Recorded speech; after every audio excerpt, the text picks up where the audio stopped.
Guys, kasama ko yung isang veterano na idol ko, si Tatay Orly. Tumakbo kami ng 34 kilometers. Ayan, Tatay Orly. Tay, shout out. Ay, Ayan, tay. get out. Ilan taon ka na, Tay? 78. Ayan, 78 na, Tay. Thank you. Anong sekreto, Tay? Ay, ang pag-inom, bawasan. Sigarilyo, walang-wala. Ay, yan. Alisin sa isipan. Ayun. Ay, ang babae, talagang kasama niya sa ganyan lang yan. Huwag kalilimutan yan. Ayan, oh. Ayan, ha? 78 years old na po si Tatay Orly, pero tingnan nyo. Talagang Thank you, Engineer Pat Maranan. Thank you. Ayan, oh.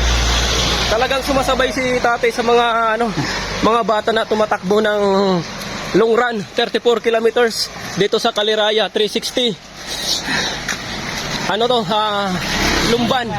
Lumban, Laguna. Ayan guys, oh. Grabe, gayahin nyo si Tatay Orly na at maging inspirasyon ninyo. Grabe, 78 years old pero Disiplina ang kailangan. disiplina. Oh, yan. Bawas. Bawas. ng alak, sigarilyo. Yan, alisin sa isipan. Ayun. Ang babae, kasama yan dahil asawa, kasama. Oh, tama. Yan. Huwag natin kalilimutan yan. Iyon. Dapat alagaan. Ayan, thank you so much, Tatay Ay. Orly. I love you. Thank you rin. Okay.